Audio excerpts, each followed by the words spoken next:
All right, good morning, good evening, good afternoon, ladies and gentlemen, citizens of YouTube. This is Pastor Dowell. Well, the Trump regime has just taken a hit, a big-time hit, because they've been played.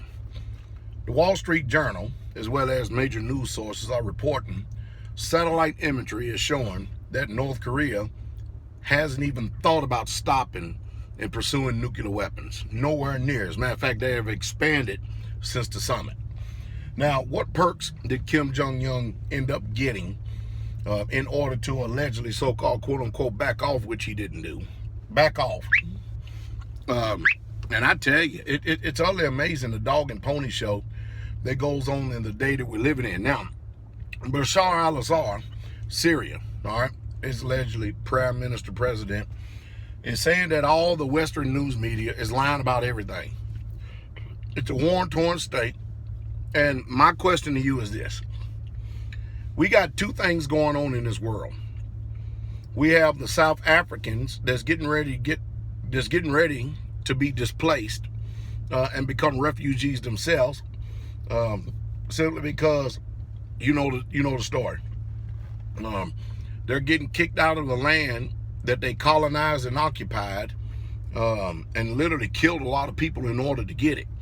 And Africa is 80% black, but yet and still, I think it's 10 or 20% of the land is owned by white people, and they saying that's a serious problem, and it is a serious problem.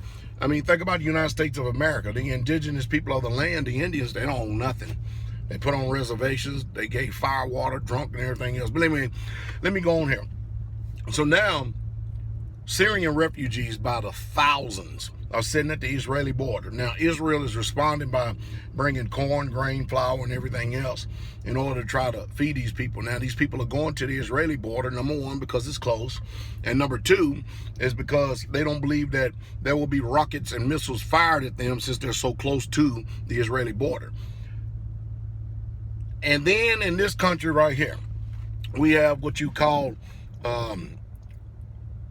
illegal immigrants, or what I would call refugees. I often balked at that statement right here, because if there was a such thing as illegal immigrants, then what would Americans be considered in this country that actually came over here from Europe and occupied this land, killed over 100 million people of the indigenous people of this land, slaughtered a lot of its cattle and stuff, raped, robbed, pillaged, and the whole 9 yards. I'm just giving you facts here. So if they were illegal and they're indigenous to New Mexico, Arizona, and California and Texas, then what in the world are we considered today? If you understand what I mean. And I'm using we loosely in the term in a generic form here. Refugees, it seems to be a problem for countries to try to absorb, because it's automatically going to tax the economy all across the board. What would you do if someone came to your door, a whole entire family, hungry, and you had a basement or a spare room? You don't know them. What would you do?